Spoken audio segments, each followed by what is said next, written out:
If you're sad to see Sean Daly go, hang in there. He's at least here tonight. Welcome into my state of mind. I am Dan York. Thank God it is Friday, but it has been a newsy Friday, that is for sure, and everything from Paris all the way back home, lots to talk about.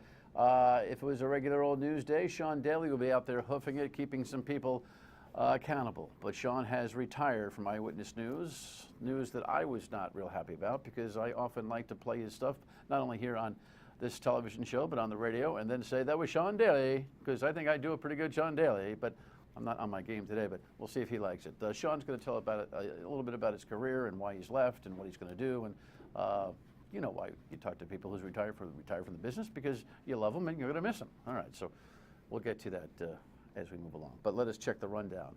Yeah, I thought, you know, even though there's some lives lost there, it seems like there's some pretty impressive execution on the part of the authorities in France, in Paris specifically.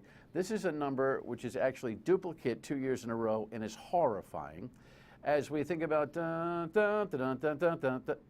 what's the Olympic theme? Did I have it? Yeah. Anyway, they promised no debt in Boston if they pull off the 2024. There's other concerns too, I think. I don't believe this. And what I didn't believe is there's actually a TV show to highlight people like this. There's these cliches about playing in 20 degrees and less, which are baloney. And of course, we always like to hear what you have to say on your state of mind. So let us dig in and have some commentary here, as we are apt to do at the beginning of the program. I think it is. It was a real waiting game all day today, as you had two separate hostage/terrorist trapped situations going on in Paris and just outside the city limits. Here's the headline. Kind of captures the day, and here's CBS's midday update, and I'll update it as soon as you see it. Gunfire and small explosions north of Paris ended a massive two-day manhunt for the Kouachi brothers. Reports say Sharif and Saeed Kouachi are both dead. The men were wanted for gunning down 12 people in the Charlie Hebdo massacre. A hostage they were holding has been freed. At about the same time, a hostage situation came to an end in Paris. Police killed a gunman who had been holding at least 5 people hostage at a kosher market. Reports say some may have been gravely wounded.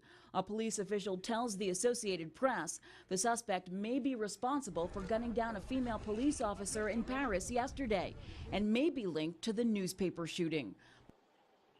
Turns out, with me, yeah, there we go. It turns out that there were 4 lives lost in the kosher market.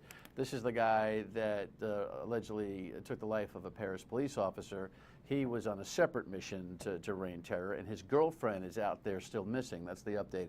The other 2 guys, the Kouachi brothers, as they're known, they're the ones that were 2 of the 3 that fired away at the satirical newspaper there, causing the loss of life of 12. What was interesting is that they went in simultaneously to both places, the authorities did, as they were kind of negotiating against each other. Quite the scene, a Hollywood scene, but you know what? It ain't no movie that anybody wants to see. And the bigger picture here is, not that I've got any answers, but the questions are, what are we doing with the Muslim community that is growing so rapidly in Europe, and the lack of intra-Muslim community conversation about radicalism versus peace-loving and seeking people? There's got to be a little bit of pressure put on that environment. How? Anybody's guess, but soon rather than later. Let's move on here. Overdose concern. Yeah, I mean, we talked about it yesterday. We talked about it 2 nights ago when we had guests here with that die-in ceremony at the inauguration, trying to draw some attention. The headline is nerve-wracking, I think. Exactly 232 deaths due to drug overdose in 2014. Same number 2013. That's spooky, and it's way too high comparative to numbers and years previous. And a lot of it's due to opiate drugs, and a lot of it's due to prescription opiate drugs. And you know, Dr. Michael Fine, the health director, makes a good point here. This is not a one level intervention. It's many different places of participation. That's where everybody, I think everybody in Rhode Island has to own this. This is ours together. It'd be nice if Dr. Fine's public relations people could get their act together and actually put him on this show, because I'd love to hear more about how he thinks about this. This might be the most inept press crew I've ever seen for a public health institution. Having said that, I agree with him. And one of the things that we've got to understand about this, in large part, is that too many people are passing too many drugs around. You know, you go to the dentist for a tooth, and he gives you a whole, pile of them. Vicodin, whatever. I mean, I had my tooth removed, or 4 of them removed. He gave me Vicodin. I took one and said, I don't like the way that feels. I put it on the shelf. But, there are a couple of buddies who knew I had them, said, hey, listen, I got some back pain. Would you mind? I said, no. No. And you got to say no, too. At least that'll be some way to nip this in the bud. There are bigger strategies necessary, though. Everyone's got to know what's happening. All right, let's go to the Olympic. What? Jess is never coming on the show, she says, but one day when she's weak, I'll draw her in, like I almost got her. Front page. At first glance, you say, wow, that is incredible. And the Boston mayor is kind of pumped up about it and promises that this will be an open book and there will be no debt. There are some opponents that don't buy it. I promise that this will be the most open and transparent and inclusive process in Olympic history, and my door is always open. When you look at past Olympics, costs are 2 to 3 times what they're forecasted at when the bid goes in. Opposition groups warn about bloated costs and say the process to get to this point has not been transparent. What are they promising behind closed doors? What will they continue to promise over the next 10 years? It's very concerning. But former Olympians say this bid is a once-in-a-lifetime opportunity to inspire young athletes here and showcase a world-class city. It's a chance for us to really shine and show the world what Boston's all about. Every time I see Nancy, I think about all those reporters who used to hang outside her house after she and Tanya Harding got into it, although she didn't ask for it. Anyway, I digress. They bought $1 million insurance policy, the committee did, to prevent Boston from having anything close to the $25 million in expense liability that they could have. In other words, it covers the risk of that. And so they say no taxpayer debt for the people there. It's a $4.5 billion budget that they say is self-funded. Ticket sales and broadcast rights and all those kind of things. And look, I'm not going to criticize the ambition. And as a New York fan, living here in New England all this time, I have to admit something. Boston might be the best sports town in the world. But there's a big difference between that and the Olympics. Have you driven to Foxborough? Are you going up early tomorrow in the 18-degree temperature? Have you been frustrated about the access even though they've widened the road on Route 1? Can you imagine the kind of coagulation in a city that's the charm of Boston? It's not that charming when you can't get more than a mile in 45 minutes. But hey, it's 2024. We got plenty of time, right? All right, next item. Is she kidding me? WPRI.com's headline. Really? Really? And then she tells her story. Tuesday morning, I woke up and I had like crazy lower back pain.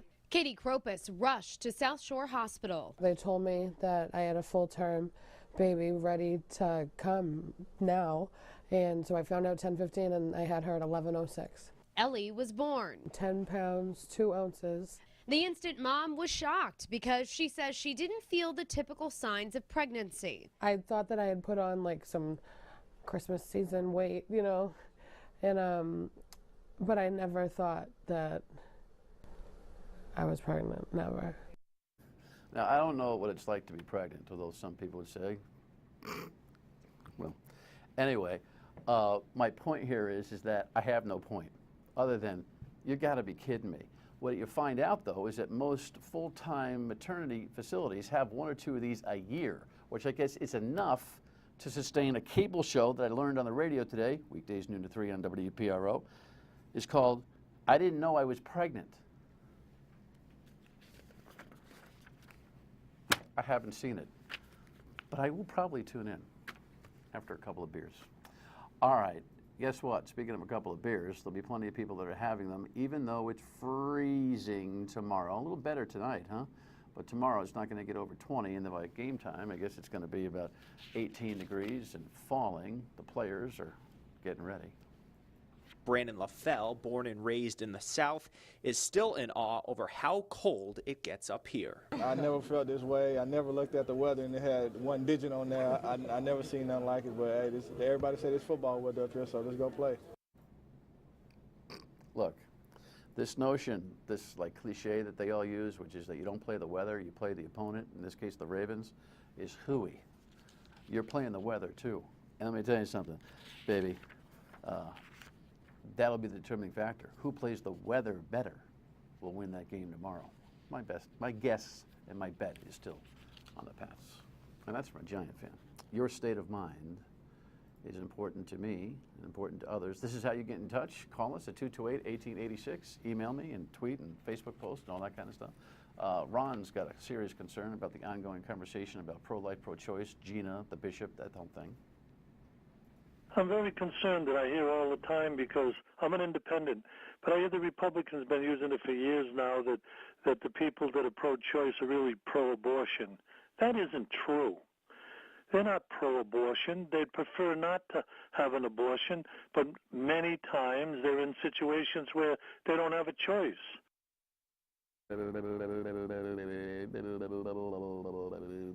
Age-old, boring argument. One thing I'll add, though, Ron, they call it pro-choice, not I don't have a choice. Sean Daly made a choice, and a lot of us will miss him because of it. But he's next. Stay with me.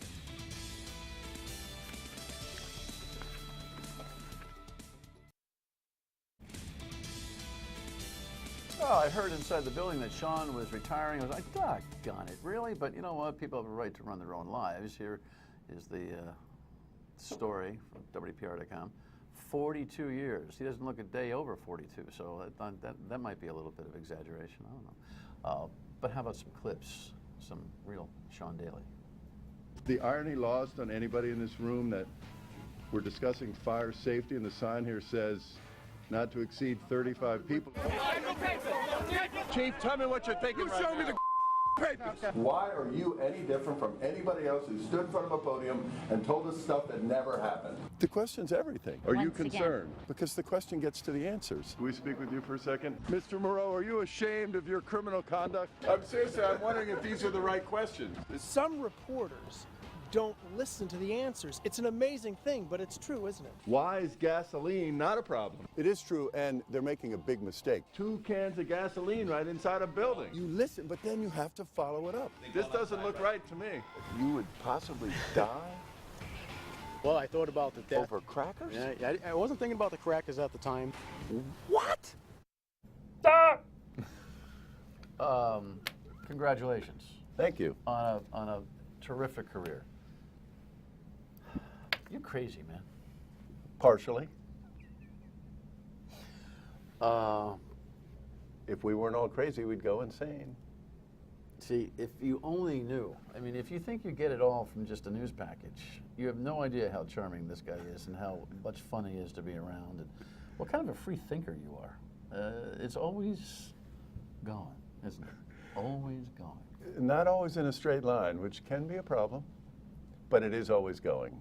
Right. I agree with your basic premise. Nuts and bolts. Reason? 42 years, full time, starting at age 17. Deadlines for 42 years, they add up. When I was younger, I didn't understand to the degree that I now do that it's cumulative. You'll learn that. You're a youth. No, I get it. I get the deadline of having to show up on time. I get I get it. It is work. Both the deadlines and the topics, the subject matter. I'm up close and personal with some pretty nasty stuff. I thought it was Teflon. I thought it would bounce off. It did for a while, but then it didn't. It stopped bouncing off. I was absorbing it somehow in some not good way. Stories that you're covering, Well, not taking them home, that kind of thing? Blackstone, Massachusetts. I mean, that's awful. How do you spend a couple of days, weeks on that and not feel that? There's no possible way. You're either checked out and that's your bigger problem, or you take it on board and that's its own problem. There's no escaping it, is there? Therapy. I think I've just been told I need therapy, everybody. Well, I'm not suggesting that we all shouldn't from time to time. Maybe we should, but you know what? I've never done that. I've actually thought that therapy was just the next day and some new drama. Well, you know, I knew this would happen to me. I'm actually recording 2 shows. This is the one that you see tonight. Duh. This is my daily show that we do in the late afternoon for tonight. But I'm going to ask Sean to stick around for a second show that will air, and I'll tell you in advance when it's going to air, because there's a deeper conversation that I could have with Sean about this. But let me just kind of touch the surface. I think in that short answer that you just gave me, it tells a lot about your style of delivering a news story, because I have been critical of news reporters who put themselves into a story too much. I've never felt that way with you, because for some reason you're able to paint your own persona in a story, keep it as objective as you think it needs to be, and objectivity is also another conversation. But it's clearly, by your answer, something that you feel. You feel these news stories. Yes? Yes. Guilty as charged. I take that with some pride, actually. I don't know if you're headed with, if that's criticism or, praise. It's actually a praising observation. And I didn't design it that way. I was not smart enough to have designed it that way. That would have given me way too much credit. It just evolved. That I literally did just start. It starts with what we're doing right now. What are we doing right now? We're looking each other in the eye. We really are. I'm not looking at notes. You're not looking at notes. You've already got it in your head. So do I. We could go. How long do you want to go? You got a couple hours? You know what? I'll bring on the radio and we will. We just did it on your show. We did 3 hours on this subject. And it was no trouble at all. I was ready for 3 more. Now, that's not because I like to hear myself talk. It's because there's a lot to talk about. And listening, by the way, is half of it. Yeah, I talk a lot. Yeah, my questions are never ending. But I'm listening to what the other guy's saying. And I think it's respect in a way. They have ideas. They have thoughts. I may be the first person ever to even give much more of a minor, you know what about somebody, and all of a sudden that's flattering to somebody. Well, you know that as a radio guy. There's a big difference between digging out the thoughts from people who want to offer them and those who don't. And when we come back, we'll talk about that. Stay with us.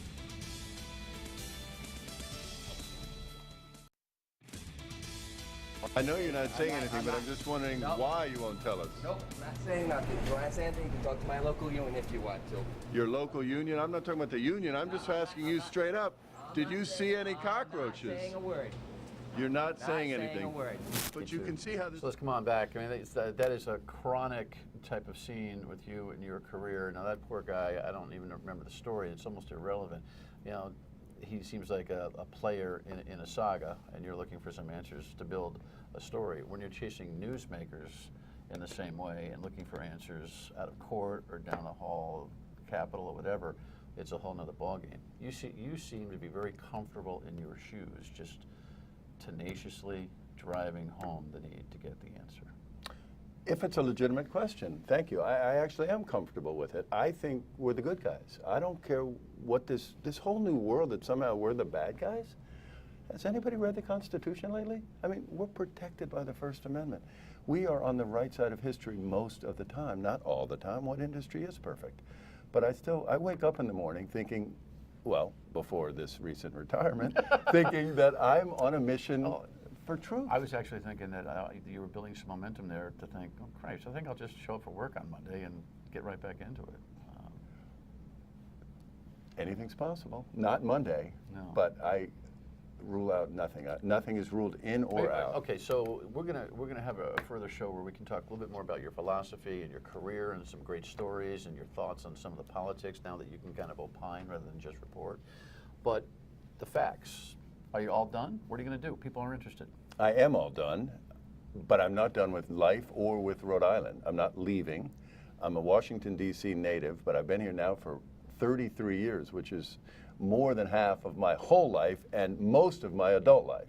I got here at age 26. I had done 3 years in New Orleans. It sounds like prison. In some ways it was. 23 to 26 in New Orleans and 17 to 23 at NBC News in Washington. So there's the quick synopsis. So what are you going to do? The next thing, whatever it is. Professor Sean is, at the moment, most likely, I can see teaching, because I like the process of what we do. The chasing the new information every day is harder than it looks. And I think I have more to offer. I mean, the kids can chase. the 22-year-old, the 23-year-old, whatever. You point them in that direction and say, go, right? What I think I can help with, if they want to learn what to do when they start to go, is what to do while they're going. I think I have some pretty... You'd be a great professor. Well, thank you. Well, for X number of reasons. A, your experience. B, your views of how to handle the news. But your charisma as a student, it's a class I wouldn't miss. And I think you'd be really valuable. I'm a little heartbroken, though, over your resignation, or retirement, rather. Jimmy Barron lost this past week. Now, see, there's heartbreak. Well, this is not heartbreak. There's terrific journalists. We've had some hits in the business. Thank God you're healthy, right? Right. Completely. And that's not it at all. But the Jim Barron to happen all right around my leaving the job, and he left the earth. They shouldn't be in the same sentence. So what's your message to everybody about what you've just done for the last 42 years? Truth. Hashtag truth.